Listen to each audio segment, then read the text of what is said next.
Eagle, how are you? Good. How you doing, my buddy? Well, I thank you all for coming, because this is something that I think is important for a number of reasons.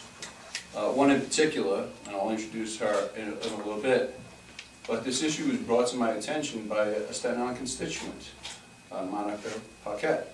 And I think it's important for the public to realize when you bring issues to your representatives that we respond and we act upon those. So Monica, I appreciate, and I'll introduce you in a moment, but I appreciate you bringing this to our attention. Hanging the official portrait of presidents and vice presidents is very commonplace in federal buildings across our nation. It serves as a simple way of recognizing our leader and of our nation and our government. Yet it seems that there's a standard procedure of hanging official portraits that may have been politicized. My constituent, Monica, who's standing beside me, came to my office after seeing that the pictures of former President Obama and former Vice President Biden, as well as former President Bush, were on display during their administrations at her local post office in St. George. She then noticed that the pictures of President Trump and Vice President Pence were never put up.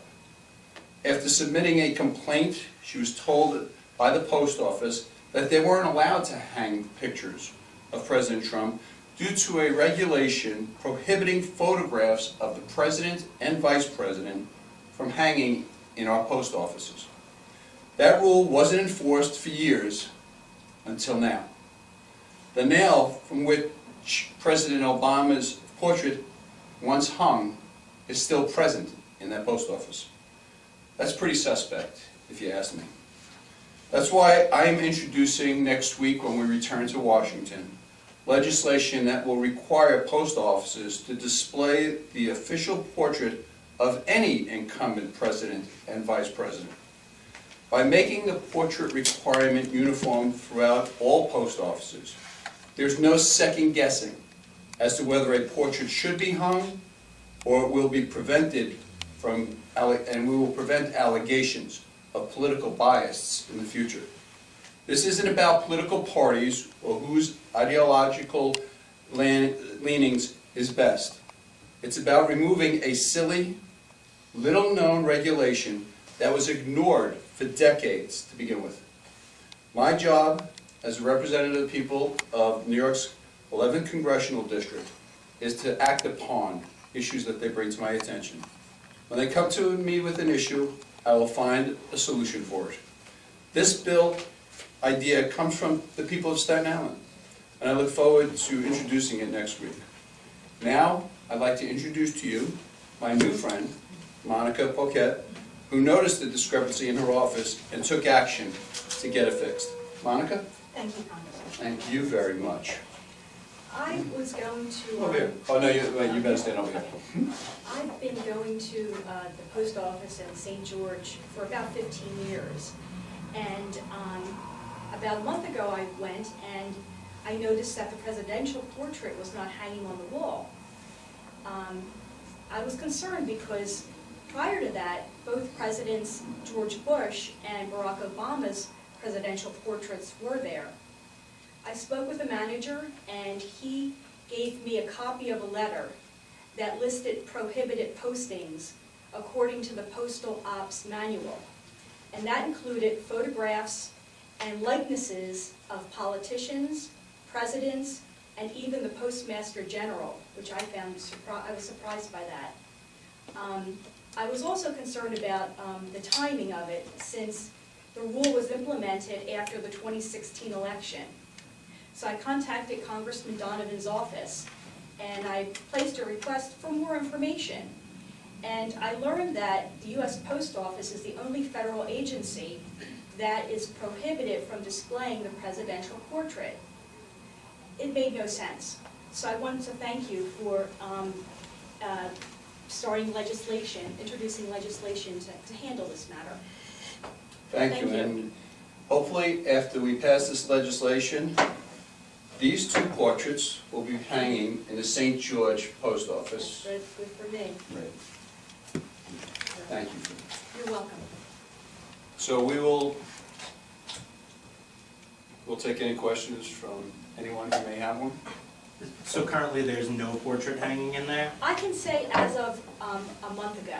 Right, and when As did, of a month ago. and how long has that been?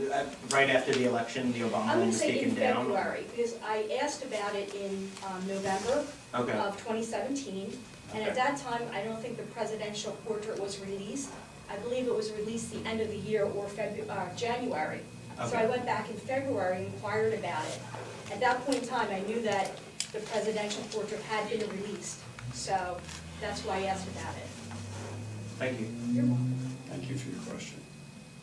Do you have anything? Yeah. Why put a bill in place to require the portraits to be up and not just enforce the law that's already there? Because the law, that's the regulation that's there now prohibits it. So we don't want to enforce that. It's ridiculous that every other federal building you go into, whether it be a Veterans Administration, the recruitment offices, as you're talking Yes. about, for our brave women and men who serve in the military, any federal building you go into, you'll see the portraits of President Trump and Vice President Pence on the walls. The post office has this ridiculous regulation that prohibits our two leaders from having their portraits displayed there. Our law will reverse that regulation and require them to display the portraits. Do you know how long that regulation has been in place? It's been, yeah, I don't know, it's arcane. It's never been enforced until now. In 1974. Yeah. 1994. You go, What about the public school? what about the public school? Yeah, about the portrait of the president. Is it prohibited too, or Not it's... that I'm aware of, not that I'm aware of. But this was brought to my attention about our post offices. This is throughout the country. And what it does, Igor, is it makes it kind of arbitrary. Whether this law was not enforced, and I'm not saying anything about President Obama, as Monica pointed out, President Bush's portrait was there.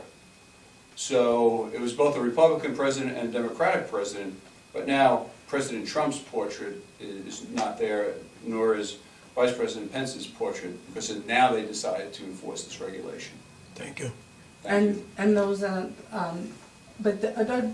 the post office go through, inspections Coming and from and New York everything? one. Why didn't anybody from, the main office for the post That office? you'd have to ask them why. I'm grateful that Monica pointed it out to us.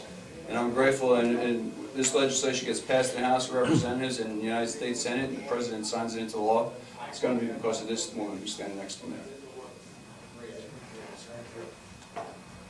Great. Thank you guys so very much. I appreciate you coming and appreciate your interest. And certainly if I haven't expressed it already enough times, I appreciate you.